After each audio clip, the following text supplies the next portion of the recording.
Hi guys, Steve VK3 Capital T. Just quickly, this video is actually an older video. It's from May last year. Didn't get a chance to upload it. Don't ask me why. I probably didn't edit it at all. But I think it's relevant to today because it'll really show you how much things have changed, and you will have seen the changes that have occurred in the bands over the time. Anyway, it's quite long, probably 15, 20 minutes, but definitely worth watching. And I hope you enjoy it. Also, if you like the content, please like, share, and subscribe.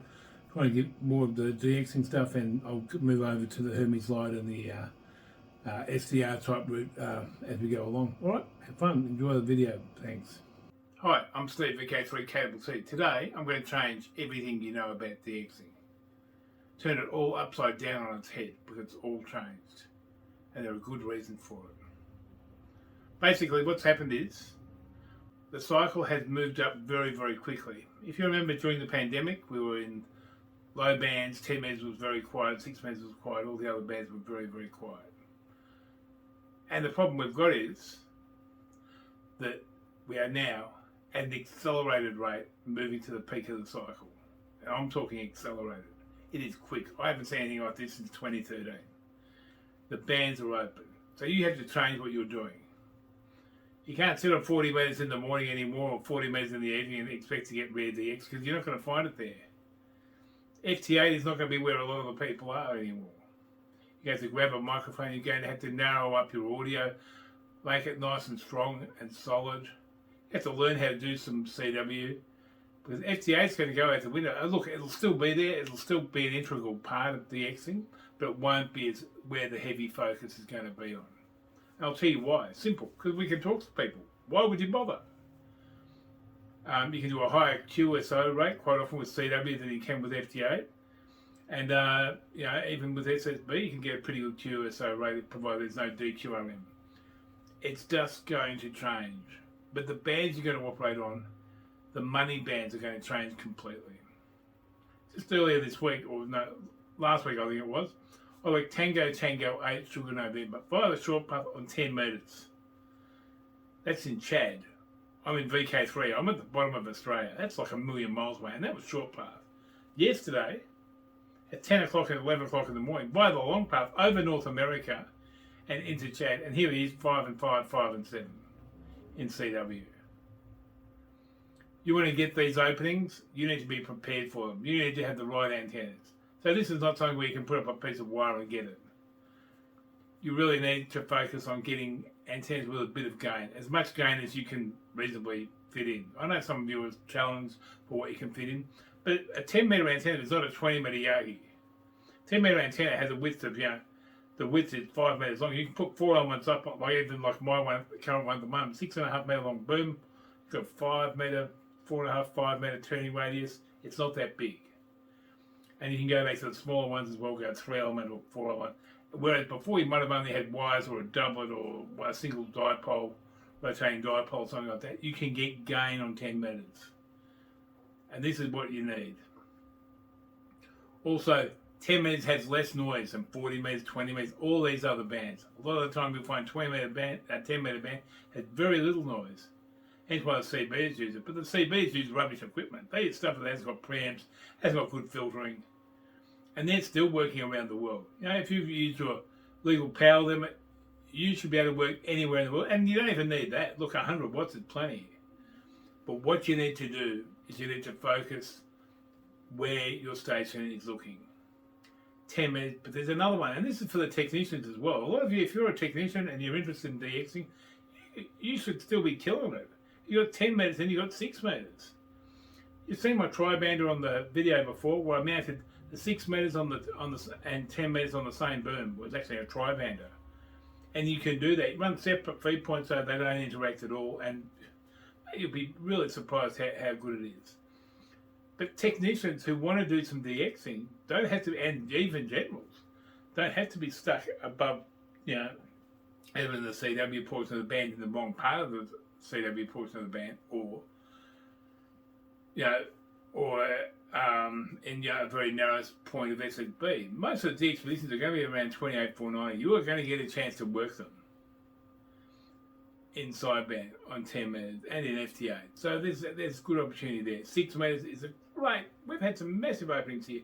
One guy here in Queensland, in Australia, VK4 near Brisbane, if you look at the city, he worked Tango Radio 8, Charlie Alpha, via the long path in CW on 6 metres. That was VK4MA works in. And yeah, if you're telling me there's no DX around, there is. There's plenty. But it's on these higher bands. To get these kind of QSOs, to get the things, you're going to need 3 or 4 elements at least. On 6 metres, 6 or more is better. But they're light, they're easy to build. You can build them at home. You've seen, I've got videos on my webpage showing you how to build these antennas. It's just basically a dipole. It's 2 bits of aluminium, you insulate it from the boom, and then you just put a screw on at the end of them inside, keep them about 10, 20 mils apart, and feed it like a dipole. That's it, simple. No complicated gamma matches or hairpin matches or anything like that. You can just do it. YU70F.com, he has all the designs there, they're already laid out. You can do 20 metres, you can do 15 metres. 15 metres is going to be another spectacular band now. You use it with your 40 metre dipole just to get you started, but you're not going to hear nothing. When you're using one on these higher bands, you really need gain. You need even 2 elements. A hex beam is a better option than running a dipole. And a hex beam can be a cheap, light, simple option. Personally, I don't like them, but that doesn't stop tens of thousands of people using them, and they are a really, really good option. An amplifier can help. And look, you don't need to run massive power. 400 or 500 watts is plenty to get through most of these pile-ups. And you've got to learn how to work the pipes. You've got to learn how to operate split, because that's what's going to be happening. And how to listen up the band and how to use everything that your radio has. How to find out where the DX is calling. And we've all got SDRs now, so you can actually see it where the last person called, when he's not calling, he's calling one person, and you listen for the sending grid, and you look at the waterfall and you'll see it jump up. That's where he is. That gives you a rough idea of where to plant yourself. Okay, so there's a lot of skill to be involved. Learn to say your call sign. So the most important thing is to say your call sign clearly and succinctly using universal alphanumeric characters. Okay, and they're the ones from the NATO standard. So it's A for Alpha, B for Bravo, C for Charlie, D for Delta, E for Echo, F for Foxtrot. We don't want to know about Delaware. We don't want to know about San Francisco. Yeah, these kind of things. Kentucky, K for Kentucky. It's not. It's K is for kilo. We don't need these kind of things. What we need is, we need clear, concise. Then you'll get through quickly. These people don't speak English. If you're an English speaker, yeah, most of them don't speak English as a first language. They don't want to have a conversation with you. They want to give you your report until you're 5 and 9. And sometimes I might want to give you a real report. But that's all it is. Get in the log, and then you can get the card, and then you work the station. You know, some of my greatest QSOs have been, lasted no more than 5 seconds. And that's fine. I've got plenty of time to talk to people. You can talk to us, VK, put your antenna down here wherever you are, and we point our antenna up into the US and talk to people. You can react you all day long in your own language, and it's fine. You don't have to talk to some bloke who's on a deserted island unless he wants to talk to you. And here's what happens now on 10 metres. A lot of older operators love 10 metres. A lot of big guns, they all love 10 metres. It's all where most of them started, in the 70s and 80s on the CB bands. It has a lot of passion for a lot of people. And you will find on 10 metres, you'll be ragged to your friends or someone in the States or someone in the UK or wherever, and all of a sudden you'll get a breaker, and the breaker, take that breaker, because you never know, that breaker might be someone from Rodriguez Island or from Mauritius or somewhere strange and wonderful, because these guys don't want to be running pile-ups. But they want to chat on the radio and they want to talk, and they don't want to be behind a computer and doing FT8. Because FT8 is, look, it serves a purpose. It gets you a DXCC quickly. You make up numbers. It's good when if you've got family and your wife doesn't like you screaming to a microphone. That's fine. FT8 is perfect for all those things, and same with CW. CW, you can have your headphones on. Nobody's on the wires. Unlike my poor family, when in 2013, 14, and 15, when I was going for the SSB stuff all the time, I had a house full of kids and boyfriends and whatever. There was like 7 people living in my tiny little house. And all I could hear was VK3, Mike Echo, Golf. Yeah, for hours on end, because that was my old call sign, calling into the SSB pipes. And all I had was 100 watts, but I had a good antenna. So it's all about the antenna. antenna, and have a reasonably good receiver. Know how to use it. Know how to use your filters, because you will need to use your DSP filters. You will need to use in Yaesu the DNF and the DNR. November 4, November Hotel, I think it runs a great series on the Yaesu run of radios to learn how to get the most out of your filters. And the ICOMs, there are people who've done videos on them as well. They can all handle it, but you just need to learn how to use it and how to manage it. And some people might have a wide signal to you, and I'm seeing a lot of people complaining and crying about these wide signals on the band. Oh, you've got terrible intermodulation. In actual fact, it's not. It's the conditions. Because when you have intense sporadic E's, the signals are just so strong. And that's why you'll have the intermodulation. A lot of the time, it's not even anything to do with the station. He doesn't have a problem. The problem is the conditions are just so good. Another secret is, and I'll hopefully install a slide here, but the web page that I use is gospel. One of the things that we use on the higher bands, like 10, 12, 15 metres, and even 6 metres, we use sporadic E's to get us a lift, especially down here in VK, till we get into the F2 range. I'm not going to go into propagation because it's hard for me to explain it, but sporadic E's is something I do understand. And I've used a tool for many, many years called dxmaps.com. And here's a section there, which is the sporadic E map. And if you have a look on the top right hand corner here, and I'm going to, there should be an image loaded, top right hand corner here, you'll see SPE map, and then it gives in your specific country or area, region, like for us it's Oceania, could be Asia, could be Europe, could be North America, could be South America. It will show you what the MUF is. And in the summertime, which is now, people in the Northern Hemisphere, this is where you can find out when 6 and 10 metres is going to be rocking. Because you go up there, you have a look and you'll see the MUF over 30 or 50. You know the bands are going to be open. There's going to be some action, especially if it's near your city where you are. And then you can go and work back through that. The other thing is, you're going to have to learn to use your VFO. Not everything's going to come up on the cluster. Not everything's going to be spoon-fed to you. People will call CQ in voice and in CW. So just be spinning that VFO up and down the band a couple of times to have a look and have a listen. And go slowly and follow up that signal that you can see down the band. Who's that down there? Let's find out, because it might be someone calling CQ, and it doesn't matter where he is, he can still be strong. This is the point at this time of the cycle. We're not digging out mud all the time. The signals are good signals, good solid signals. Go back, have a look at some of my latest videos, you'll see they're all strong. It's just, and the SSB, I worked with a guy called Marcos, I think his name was. He was in Suriname.